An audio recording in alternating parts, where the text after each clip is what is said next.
Good morning, good afternoon, everybody. My name is Deb Coviello, founder of Illumination Partners and the Drop-In CEO community.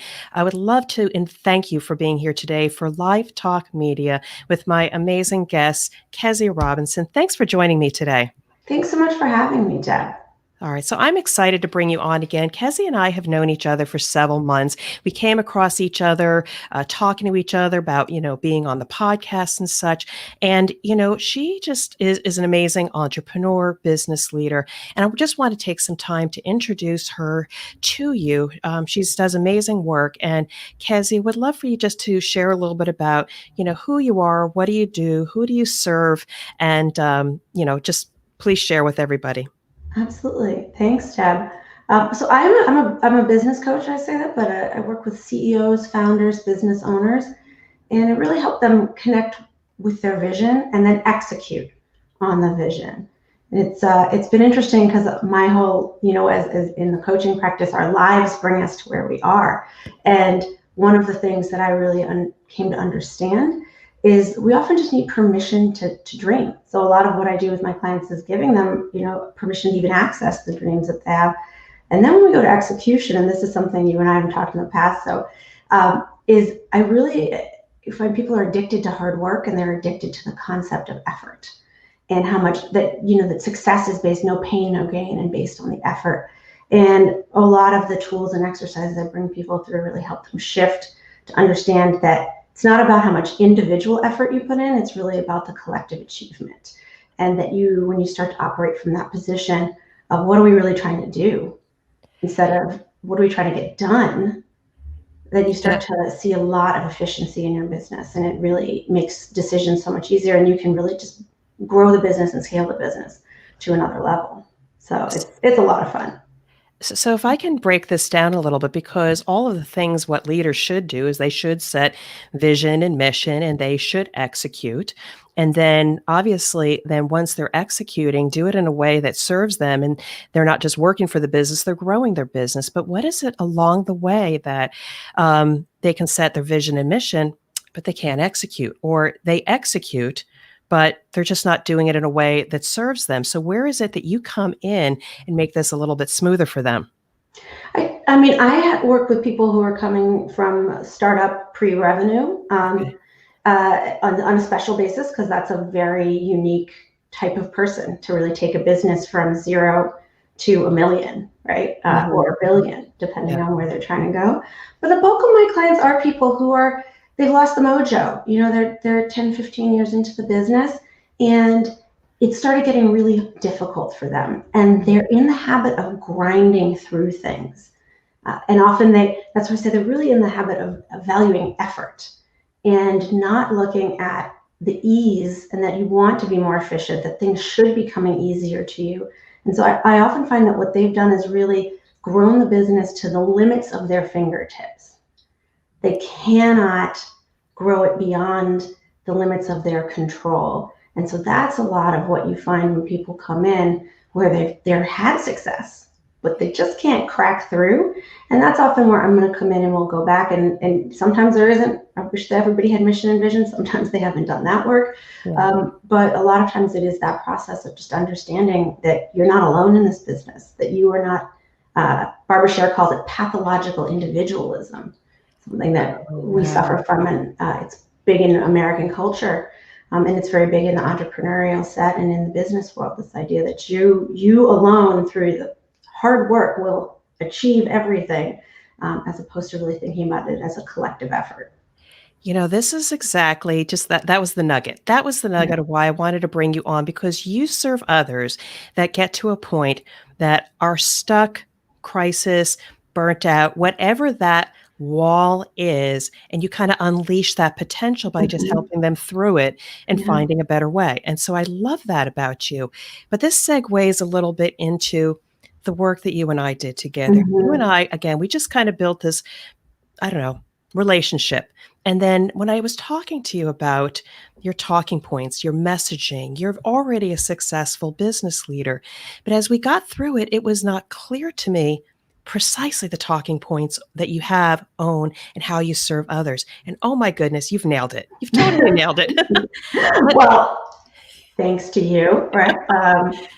Yeah, I mean, it was such a wonderful connection with you. And sometimes we don't know why people come into our lives. Hmm.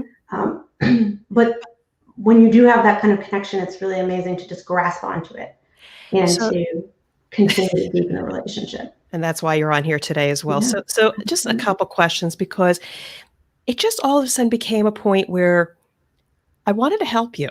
And you then also came to a place where you said, I think I need help. What was Mhm. going on that made you know, feel, or believe, I just need a little bit of help? And we started to work together. What was that? Well, I wish I could say it was just the first time I needed the help, right? But it was a process of, it's especially trying to do things myself and looking back and going, I tried to do that and was not having the success that I wanted. And to kind of often going through the notes, the dreams or the lists, the things we've made in the past, and go, what's number 3, 4, 5? What are the things that keep dragging along? Because if something's number 5 for a year, it's really number 1. Mm. And to look at that, and for me, a lot of it was being clear in who I wanted to serve. And I had to do some of that work to myself in order to be able to even ask for help with the messaging. So there's part of that, but a lot of it is also to the point of permission. Is I felt very much that I could ask you. I had the confidence that I could ask, but also that you would help me. And that is something I work with people, and I know we find it where they're, instead of, we sort of intentionally ask the wrong people, or we ask for the wrong thing because we're not yet ready to ask. And so I've had clients who say, well, I've talked to 15 lawyers about this. And it's like, but you don't need a lawyer when you're trying to decide whether you want to sell your business. Oh my God. You are the person, you need to talk to someone who can help you understand what your goals are. And so there is that tendency for us to solicit information from people who are never going to be able to help us. So So that's amazing. I mean, what yeah, you basically said is if you know that you needed some help or a change, you had to do that self-assessment yourself, onto yourself. And you did just that. yeah, And so then we had some conversations about trying to really get very clear on what you do and how you help people. right, And I'm curious now that we've spent a little time, I know you're still honing it in. right. What's been the impact? Like, what have you realized after we spoke and after we spent some time together? How has it impacted you? I really understood, I think, how important it was for me to participate in the dreaming and to really work with the clients. And one of the core things I use in my toolkit is the idea of energy management, like your and it is a wonderful leading talking point to talk about energy investment and how we manage our mental and emotional energy, and to kind of get away from time productivity and stop talking about money and looking really at energy as our fundamental commodity. But I realized that part of, like, one of the really important things was to help people connect with the dream. And so that's something I wasn't really selling, and wasn't really out there, and to kind of put that more into the focus. So that, because if you have everything on the dream is all set, I might not be, right? You might need some coaching, but you maybe need more of an execution consultant. You might need somebody with your kind of expertise, right, who can really show you the ropes in terms of setting up some operational components of the business.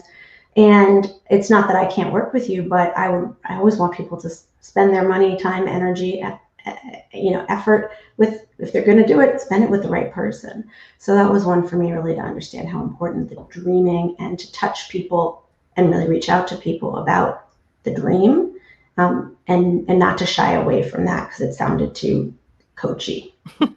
And that's what I love is because when I started my business, I said, well, yes, I am doing consulting, but it's not just consulting. Consulting may have a bad rap. We just give advice, but we don't partner with people to achieve something. For you, it's Right. the dream. And I remember in our conversation, it was, okay, I help people, look at their P&L and do X, Y, and Z. Right. No, it was just so much more, emotional from the heart and the mind, and then that clarity. And so I'm so excited that our time together has Yeah. helped. And I know you're going to continue to do great things, and your messaging and connecting with the right people is going to be fantastic. So I guess from the standpoint of just realizing you need to ask for help, If we were talking to your community or the Drop-in CEO community, what are a couple, 1, 3 tips that you would offer about having the courage to simply ask? Well, I think the first one is to have the courage to ask someone to help you figure out what questions you should be asking in the first place. Huge. um, Excellent. and that is part uh, of the confidence I think that fundamentally it is about confident people ask for help all the time. They don't feel guilt that they don't know something. They're like, oh yeah, well, I can't know everything. Mhm. Let me go find someone who might have helped me with that. So I do think that one of the things is to say, let me look at the people who are close to me and solicit some help on what is the question I even want to ask. Yes. And if you don't have, and sometimes I'm like, if you don't have anyone close to you that you could have that conversation with, then you really, like, if that's, then we need help finding and building a community of people who can help you answer that question. Yep. So, and that's where reaching out to people like us who, we may not be in your direct community now, but we can certainly be part of that and part of that ecosystem. So I think step one is understanding what question you want to ask. And almost everything from that becomes downstream, because then you're going, well, all right, I know what question I want to ask. Who would know the answer, or who would be able to provide help? Often, one thing I know, when I left corporate world, I would go to lunch with people and I'd say, well, what do you want to do? And I would look at them and go, well, if I knew what I wanted to do, don't you think we'd be having lunch with me telling you I want to do that X? How can you help me do X, right? So there's also a sense of understanding who you want to ask the questions of. And then this is the biggest one, is the receiving help. And that is to just say thank you. I always say, put that on a note, stick it on here, whatever, thank you. So if anyone offers, thank you. You may say no, thank you. But instead of going, I'll take care of it. And so I think I often suggest sticky notes on your computer, wherever, get in the habit of saying, yes, thank you. All right. And that's probably the tactical piece, is that sticky note. And then that I think is really important for people. Actionable steps. Perfect. Just Mhm. knowing what questions to ask, who Yeah. to surround yourself with to be able to ask those questions, and then receiving feedback and expressing gratitude. Yeah. Amazing. So this has been amazing. If I could just jump in here, I sincerely enjoy doing these LinkedIn Lives every week. If you enjoy this, please show up. We're on every week, 12 Eastern time on Wednesdays. We'd love you to be part of the Drop-in CEO community. And if you love this work, we also have the Drop-in CEO podcast, where we share and give so much leadership, management, entrepreneurial insights twice a week. Please subscribe, rate, and review so we can continue to bring you great programming. And I know if you want to have a conversation that you know that you're ready to ask the right questions and need the right support system, check out my website, dropinceo.com/contact, and let's have a conversation. And Keziah, people are going to want to reach out to you. I know they will. How best can they connect with you? I'm on LinkedIn is a great place to connect with me. So if you're seeing me here, you should be able to find me. I also have a website. You can reach out to me through, my business is called Keziah Partners. So that is www.casia-partners.com. And I know just the offer you extended is so powerful. There are no stupid, we say this, but in our business, with what Deb and I do, there are no stupid questions. If you reach out to us, we will do our best to help you, and really trust that that's what we do. So I hope people do reach out. All right. Amazing conversation. Wish you happy new year, continued success, and we'll talk to you soon. And thank you, everybody, for joining us. Take care. Thank you.